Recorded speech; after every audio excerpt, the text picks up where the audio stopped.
Champions, baby. Champions. Syracuse soccer has won the national championship.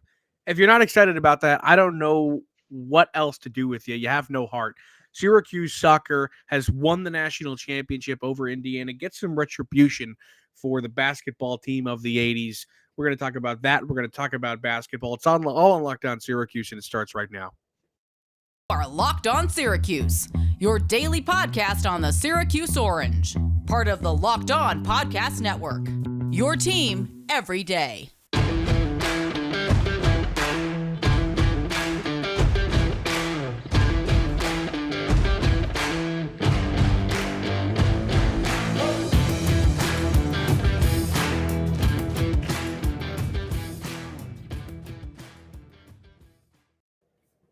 Matt Bonaparte, Owen Valentine with you on your Tuesday episode of Locked On Syracuse. Thanks for making Locked On Syracuse your first listen every day. We're free and available wherever you get podcasts. And today's episode is brought to you by Sling TV. Sling has something for everyone, especially when it comes to college football coverage. With a massive lineup of games across the ACC, Big Ten, Pac-12, and SEC, you can always catch the games you want on Sling. Check out Sling TV now to see the massive lineup of games they have all season long. Sling, the TV you love for a price you'll love. Try it today. Syracuse soccer just won the national championship. I mean, I could not believe it. I didn't think I would care, to be honest. But at the beginning, I was like, oh, cool. The soccer team looks like they're doing something cool. And then as it ramped up and they got closer and closer, I started to care a little bit. And then in PKs, I was invested like it was Game 7 of the World Series. I mean, that was incredible. I mean, really, the game itself was so fantastic. And the way they won was so great. And I celebrated. I mean, it was just the best. Syracuse, national champion in soccer for the first time ever in the men's circuit. First time ever, national champions, unbelievable. Absolute scenes in the dome. It was sick to watch. All those videos of, the crowd watching that the final PK from Sinclair to go in, and to see that eruption and the crowd involvement in that is really special. And to see that is amazing. You said it. I mean, this was a team that I think for a lot of Syracuse fans, you heard a little bit about. Maybe you heard they won the ACC tournament, and they were playing in the NCAA tournament. And then you're like, oh, okay, this is a team that's making a little run. They're in the Final Four. And this was a game, I think I tweeted before the game, we're all Syracuse soccer fans tonight. Like, it was just the perfect game, the perfect culmination of everything. I forget who tweeted it. Shout out to them. I cannot think of the name. Just talking about, the way Syracuse soccer has been this season, right? First year ever. Syracuse has multiple players playing in the World Cup in Buchanan, and then Kamal Miller for Canada. They win the ACC tournament. They win the conference or the division within the conference in the ACC as well. They win the national championship. This is incredible, and it is cool to see, right? This is, outside of lacrosse, there aren't many national championships in Syracuse athletics, period. And Syracuse men's soccer joins the company. And it is remarkable. It is awesome. And what a way and what a game to get to that threshold, to get to that point, and to really say, yeah, we earned every second of this in an absolute battle down in Cary, North Carolina. Yeah, I mean, it was awesome. It was a great game. Back and forth, Indiana scores the equalizer really late in the second half. You go to overtime. Yeah, I mean, fantastic. You go to overtime, and it seems like Syracuse just doesn't quite have the legs to keep going. And I mean, neither team really did. But they go to PKs, and Russell Shealy, I mean, he was fantastic. That second shot and then the last one, of course, that he saved, he was the man. And that's got to be one of the toughest things to do in sports, save PKs. I mean, he was really fantastic. And obviously they get the job done. But it really is so cool to watch your school win a national championship in any sport. But one that a good non-rev sport that's just fun, and one that is kind of a magical run, because I don't know about you, Owen, but I didn't really expect them to do this at the beginning of the year. No. I knew that they had gotten Levante Johnson from Seattle, who was supposed to be a good fire starter, whatever. He was a good young player, transfer, but he was more than I think anybody thought he was going to be for this team. And they just kind of went on a magical run. Ian McIntyre gets his first chip. Yeah, a team that failed to make the tournament last season, a team picked to finish in fourth to last in the conference. They come out, they start winning soccer games, and then they start winning a few more soccer games. And then in the postseason, they start avenging every loss that they've had throughout the season. They get the most wins in program history before today's game. They come out from the start, they get the early lead, equalized, they pop right back, equalized again. This was a game where you were really just it was a roller coaster. And I hate using that phrase, but it really was. You were drawn in so many different times, chances. A ball off a Syracuse defender hits the upper 90 basically, but doesn't go in. A penalty that may or may not have been supposed to be a penalty before the penalty shootout. Yeah, then you go got into a couple penalties, calls. right? Then you go into pens, and your traditional five's not enough. Then the sixth isn't enough. Then the seventh isn't enough. And the eighth round of penalties, you get a win. This was everything that you wanted it to be in terms of storybook ending. They said on the broadcast so many times, penalties is the greatest way to win and the toughest way to lose. And it is so incredibly true. But Totally Syracuse walks away from this game victorious. They walk away as national champions. I think this is absolutely incredible, as we've shared on this pod before. I worked with a team for many years, so it really, really cool to see, this group of guys win it, because this is, some of the last chunk of guys that I overlapped with in terms of my time there. For the coaching staff to get this, for Mac to get a big win. Sean Lawler, assistant coach, outstanding guy. Yuka Maslin, outstanding guy, other assistant coach. I mean, these guys, they give it everything. They don't always get the credit, but they do produce MLS talent at a rate unparalleled in this sport or in college soccer, and they win a national championship against a very, very experienced team that Indiana brings to the table. That is a team that is as big of a powerhouse as I think you could say UConn women's basketball in terms of soccer. Maybe not completely to that level, but this is a team that most wins championship appearances of all time. And they win championships. They go to championships. In 44% of their seasons, they've made the Final Four.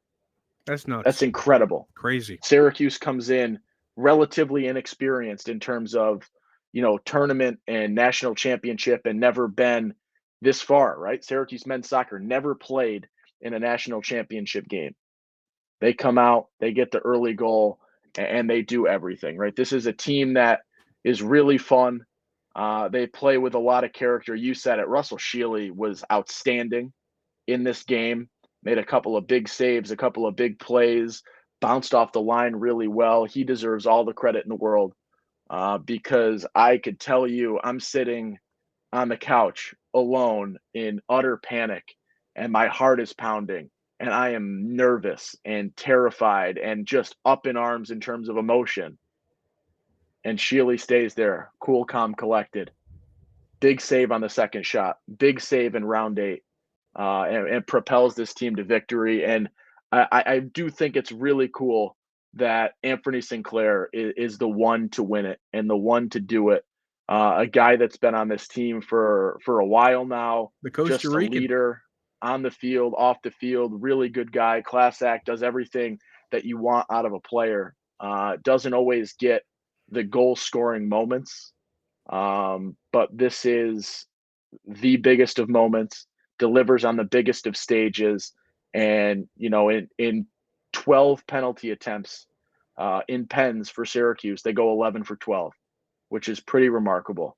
They did everything they needed to do. They walk out as ring chasers, as ring winners, as banner taker downers, putter uppers. I don't know if you saw, Indiana accidentally posted national champions at their watch party. Oops. Spoilers. Syracuse men's soccer, absolute spoilers. But shout out to this team.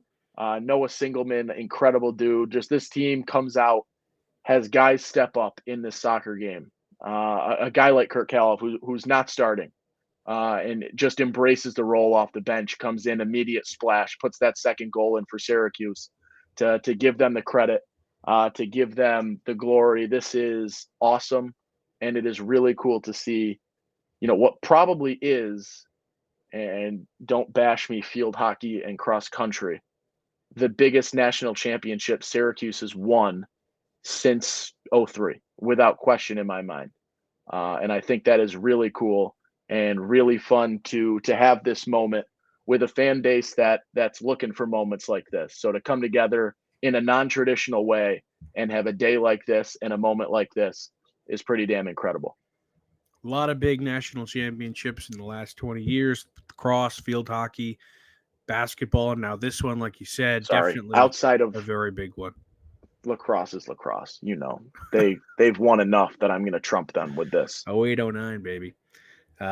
Okay, let's take a quick break and we'll get to some Omaha Steaks, baby.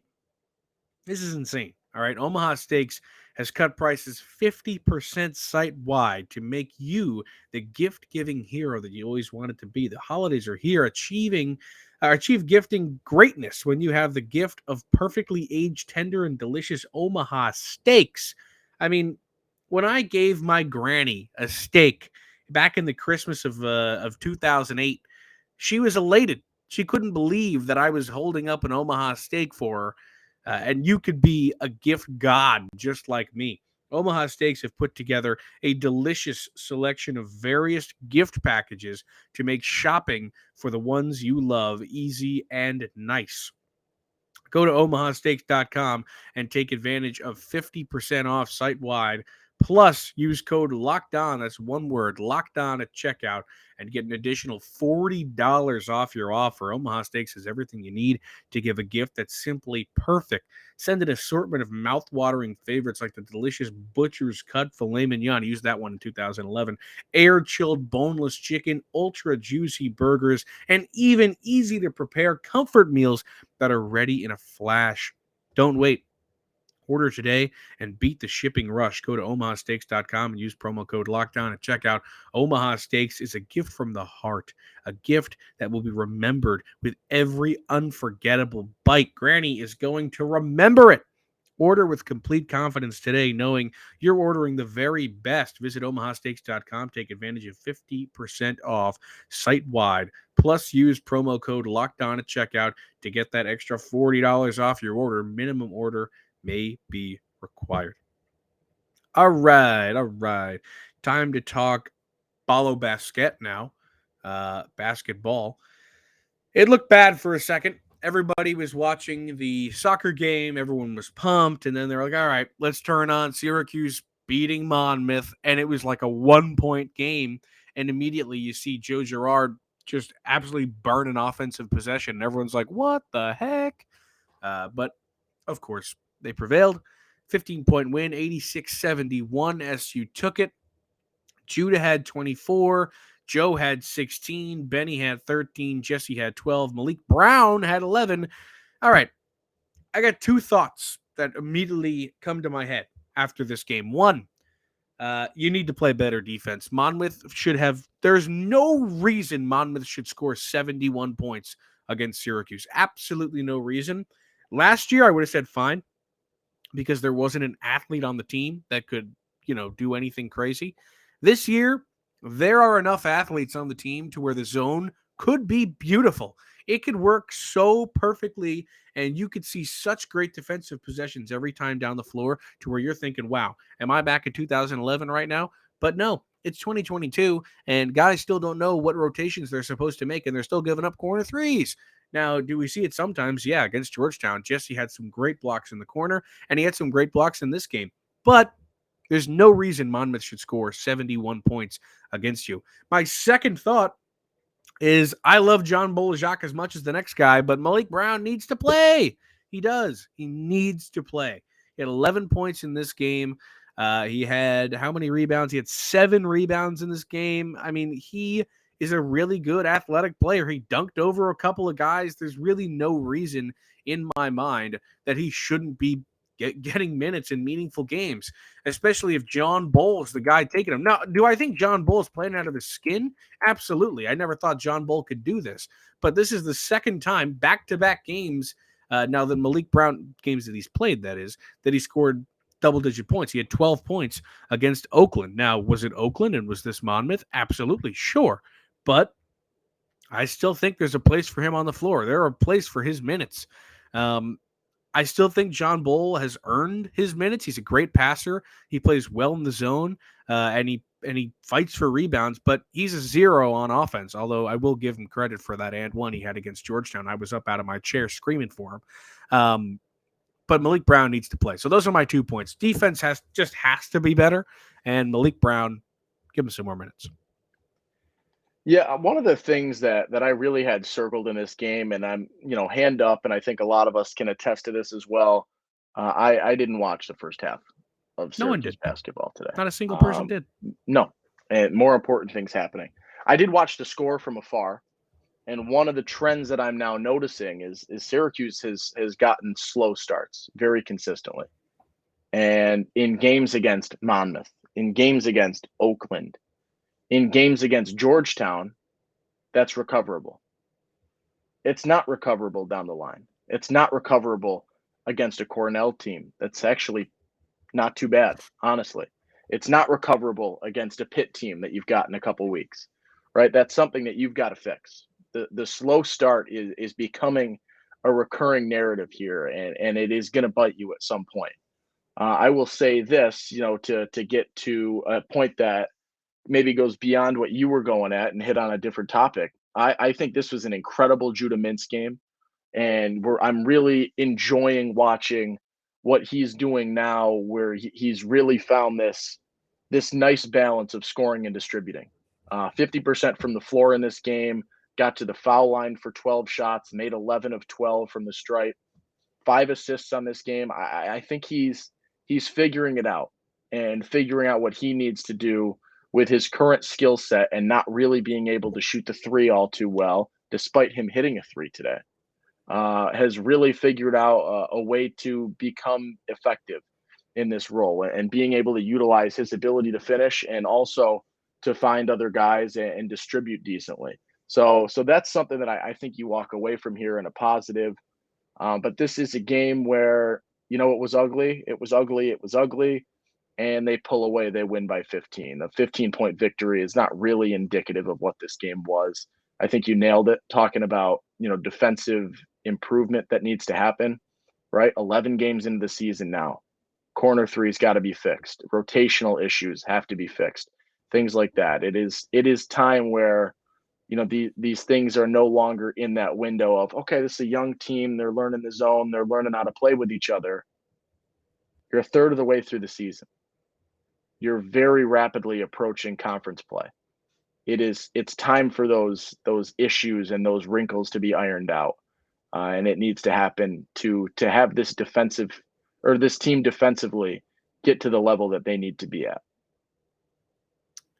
Yeah. And hopefully we get to see that point before ACC play starts. But like we talked about in the last pod, ACC play starts in 2 games. Cornell is the next one this upcoming Saturday, and don't sleep on them. They put up 105 points on Miami, and then after that, ACC play begins the following Tuesday at 9 p.m. inside the Dome against Pitt, and they could have 11 wins going into the Virginia game, which is 3 games later, if they beat Pitt, BC, and Louisville, and Cornell, of course. But, only we'll see. All right, that's enough basketball for me. Let's take one more quick break. This one brought to you by Built Bar. We got to pause the pod for a second, okay? Because you got to try some Built Bars. I'm talking Built Bars, new reimagined flavors, cookie dough, topper, coconut brownie bar, coconut brownie topper, white chocolate peppermint granola. It's Built's take on the granola bar. It's more filling and still insanely tasty. And candy cane brownie puff. Built Puffs are like biting into the universe's most delicious cloud. First off, for anyone who hasn't tried Built Bars before, they're literally the best tasting protein bars ever built. Get it? They're revolutionizing nutrition as we know it with 100% real chocolate, 17 grams of protein, and shockingly low sugar and calories. 130 calories, Owen. I'm not kidding. There will be a time before you try these new Built Bars, okay? And afterwards, you'll be envious of anybody who gets to try them for the first time ever. You got to try Built. Get 15% off your first order right now by using the code LOCKEDON15. That's all one word at built.com. All right. Back here on the pod. Whew. We got bad news in terms of Syracuse football and good news.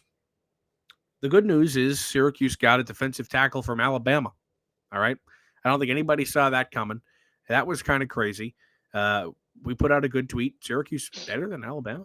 I mean, come on, kind of. Yeah. His name is Braylon Ingraham. He's on the way. Okay. He's getting an opportunity in Syracuse. He comes from getting yelled at by Saban to getting yelled at by Babers. Hopefully that goes well for SU.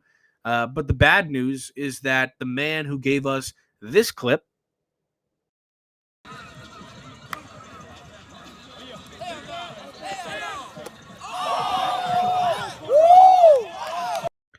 is gone. That's Jeremiah Wilson. He was the true freshman corner that everybody was excited about. For audio listeners, which is the grand majority of you, that was a one-handed interception from training camp that Jeremiah Wilson pulled down. He was incredible in training camp.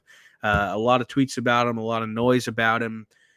He played a decent amount because of injuries. Garrett Williams was hurt, and he got to play alongside the other freshman corner's name, that's name is escaping me, Isaiah Johnson. But Jeremiah Wilson, not for him. Maybe it was because he didn't like Syracuse. Maybe he wanted to play for a different team, doesn't like the coaching staff, doesn't want to play without Tony White. Who knows? But he is gone. And that hurts because I thought he could have been the next up in DBU. Yeah, that's a painful one. He was one of my favorite players, honestly. Watching, early season games where Syracuse had a commanding lead and he would come in, just seemed like he had that spark and energy. I'm going to say this, and I will say that Jeremiah has much more talent in terms of ability, but reminds me of sort of that John Bull pop and spark that he can bring in terms of energy and plays and things like that. This one hurts. I think this is a direct response to Tony White leaving. I think it makes a lot of sense for him. Right now, you got Deuce back. You've got, competition, and you're going to get snaps as the number 3. But I think he's a guy with the talent to be getting snaps as, a starting corner, and sees that, and without, maybe the bump that Tony White provides in terms of coaching and scheme and the future, maybe you'd rather, take that risk with someone else. I get it. It stinks. Let's talk positive. Syracuse steals a guy from Alabama. I say steals very generously because he was medically retired at Alabama this season. Really? I didn't see. I read that. Maybe I'm incorrect, but he's not necessarily the healthiest human ever made. However, I will say this. Once a 4-star, and then got 3-4 years of coaching with the best coaches that college football has to provide. I think that still makes him a very, very high priority guy and high importance guy for Syracuse, and someone that I would hope is going to be a big time contributor on the D line this season. Has some size, can really be, a big time player on a D line that has lost some guys to transfer now, and is in that sort of conversation right now. So I think this is a big get for Syracuse. I will say one more thing, and I hope that we don't have to return to this for an important episode. Lenora Sellers is kind of on the hot seat coming here. And there is a major push from South Carolina right now to get him to decommit. Really? I didn't know that. You're teasing me so much. A huge push from South Carolina to get him to decommit. Both teams, I will say right now, have offensive coordinator shakeups. Syracuse promotes internally, South Carolina, without that decision made yet. Here's my thing real quick. That helps Syracuse a ton. But So he has been what's the plan, though? I don't know. Say Lenore's commits. You get another year Schrader, and then it's Carlos's team, no? They're going to just say, Carlos, hit the road, Jack. Don't come back. No mo. I don't know. I think that's probably what Lenoris is seeing right now. And I think he's also probably seeing a coaching staff at South Carolina. 60 quarterbacks in the quarterback room who aren't going to get to play. That's really jumping in. And they bring up a good point. They bring up a good program. They bring up some options. And I would be lying if I said that I think this is something that just should get brushed under the rug for now. I think this is something that we could revisit because of what you just described as the reality of Syracuse's quarterback room right now.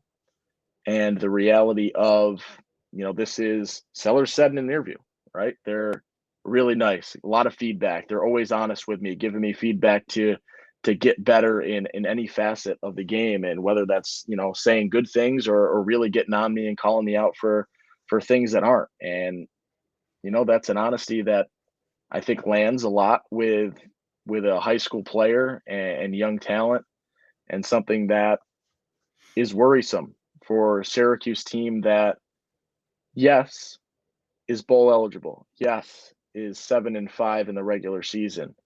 But it's also a team that lost both its coordinators in a 5-hour span, and then is losing a lot of talent.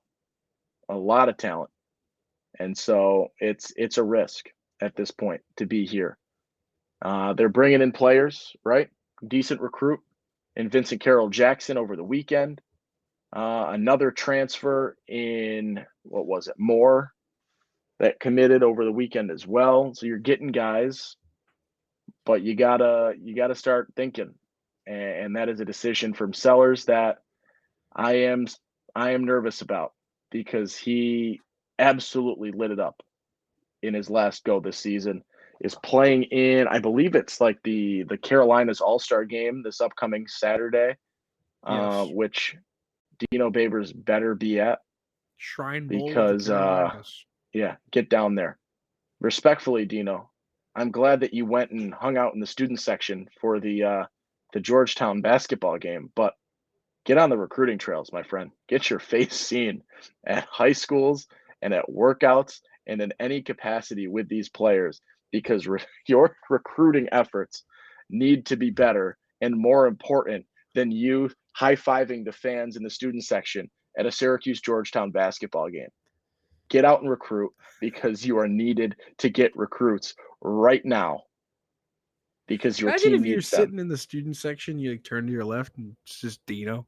Yeah, I would tell him to get in the car. Get in the car and go to a high school now. That would be so funny if you were just like, Dino, you gotta go. All right, man. You gotta go. That'd be good. All right. That's all we got. My keys, go. That's all we got today. Thanks for making Locked On Syracuse your first listen. For your next, check out the Locked On Sports Today podcast. Biggest stories of the day, instant reactions, game recaps, take of the day. All available on the Odyssey app, YouTube, wherever you get podcasts. I'm Matt Bonaparte. He's Owen Valentine. We'll see you tomorrow.